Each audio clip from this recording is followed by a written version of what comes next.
ఇటువంటి పేపర్లలో ఇంత పెద్ద పెద్దగా వస్తుంది. మామూలు మత్తులో రవాణా శాఖ అధికారులు. దీంట్లో news Telangana reporter Sampath, if I'm not wrong తన పేరు సంపత్, తను ఏప్రిల్ 18 రోజు ఆర్టికల్ రాసిండు. మళ్ళా న్యూస్ తెలంగాణలో మే 27 కూడా రాసిండు. తను రాస్తే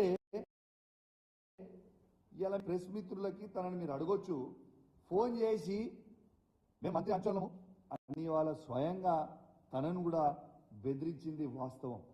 యూ కెన్ ఆస్క్, మీ కొలీగే కదా, మీరు అడగండి ఇది నిజమా కాదా అనేది కూడా మీరు అడగండి. This is the fact. దీంతో పాటు నేను మొన్న 6th రోజు లారీలని 13 లారీలను పట్టుకుంటే, ఇగోండి 13 లారీలను పట్టుకుంటే ఇట్లా రాత్రి హుజురాబాద్లో 13 లారీలను పట్టుకుంటే హుజురాబాద్ పట్టణంలో డిటిసి గారికి స్వయంగా ఒక శాసనసభ్యునిగా నేనే ఫోన్ చేసి ఇవి ఓవర్లోడ్ లారీస్ పోతా ఉన్నాయి, దయచేసి మీరు సీజ్ చేయాలని నేను కరీంనగర్ డిటిసి గారికి ఫోన్ చేసి చెప్తే రాత్రి 10 గంటలకి 2 లారీలు మాత్రమే సీజ్ చేసి 11 లారీలని ఇచ్చిపెట్టింది. ఆ రోజు ఏం చెప్పింది నాకు డిటిసి గారు, రాత్రి నాకు సెక్యూరిటీ లేదు, దయచేసి పోలీస్ వాళ్ళకి చెప్పమంటే డిటిసి గారిని లైన్లో పెట్టి హుజురాబాద్ పట్టణంలో ఉన్న సిఐ గారికి కాన్ఫరెన్స్ పెట్టి మీరు ఖచ్చితంగా డిటిసి గారికి సెక్యూరిటీ చేయాలి, ఖచ్చితంగా ఈ లారీలను సీజ్ చేయాలని నేను ఆ రోజు రిక్వెస్ట్ చేస్తే ఇమీడియట్ ట్రాన్స్పోర్ట్ మినిస్టర్ గారు డిటిసి గారికి ఫోన్ చేయగానే ఈ 11 బండ్ల నుంచి ఇట్లాంటి 11 బండ్లు ఇప్పుడు నంబరు చదువుతా, 11 బండ్ల నుంచి 2 బండ్లు సీజ్ చేస్తారు, తతిమ బండ్లన్నింటినీ కూడా ఇచ్చిపెడతారు. మీకు ఆ నంబర్లు కూడా చదువుతా. TS29TB3299 ఒక బండి, TS23T9990 ఒక బండి, TS29T7899 ఒక బండి, TS20U0459 ఒక బండి, TS36TA6099 ఇంకో బండి, TS36T1008 ఒక బండి, AP39VA5349 ఒక బండి, TG36T0819 ఒక బండి, TG23T0819 ఒక బండి, ఇంకొక 2 బండ్లు నంబర్లు మిస్ అయినాయి.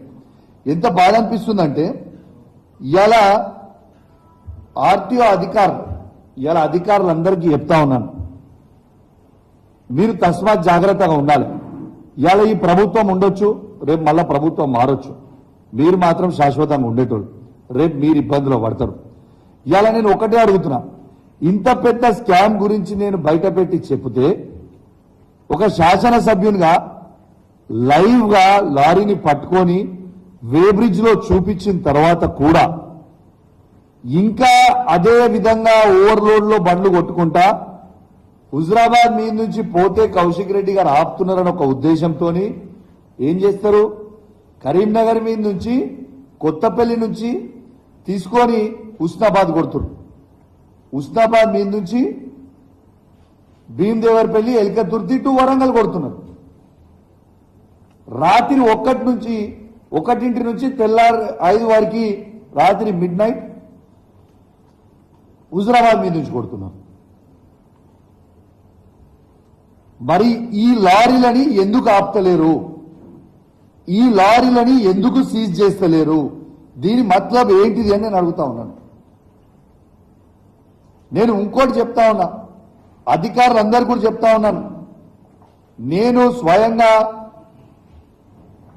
ట్రాన్స్పోర్ట్ సెక్రటరీ గారికి, కమిషనర్ గారికి, డిటిసికి, ఆర్టీఓకి స్వయంగా నేనే ఫోన్ చేసి చెప్పిన, మీ మంత్రి గారు చేస్తున్న స్కామ్ ఇది, ఎట్టు పరిస్థితిలో ఓవర్లోడ్ పోతున్నాయి, ఖచ్చితంగా మీరు ఆపాలి అని నేను చెప్తున్నా. చెప్తే సరే అని విన్నారు, మళ్ళా అదే విధంగా కొడతా ఉన్నారు. నేను అధికారులందరూ కూడా చెప్తా ఉన్నాను, మీరు మంత్రి గారి ప్రెషర్కి లొంగి పనిచేస్తే మీరు చేసే డ్యూటీ ఎన్టీపీసీ నుంచి తీసుకొని ఏ రూట్లో అయినా ఖమ్మం వరకు మా బీఆర్ఎస్ పార్టీ కార్యకర్తలు మీ డ్యూటీ చేస్తాం. ఎక్కడ పడితే అక్కడ లారీలను ఆపుతాం. బాజాప్తు ఈ స్కామ్ ని బయట పెడతాం. మళ్ళా మీరేదో ఉస్మానాబాద్ నుంచి తీసుకపోతే ఏం కాదని నువ్వు అనుకుంటున్నావు కావచ్చు. పొన్నం ప్రభాకర్ గారికి చెప్తున్నా, నీ ఉస్మానాబాద్ నియోజకవర్గంలో కూడా ఆడ నుంచి పోతే అడుగు అడుగున మా బీఆర్ఎస్ పార్టీ కార్యకర్తలు అడ్డుకుంటారు. రాసి పెట్టుకోండి అని చెప్పి ఈ సందర్భంగా మీకు తెలియజేస్తా ఉన్నాను. ఇలా చాలా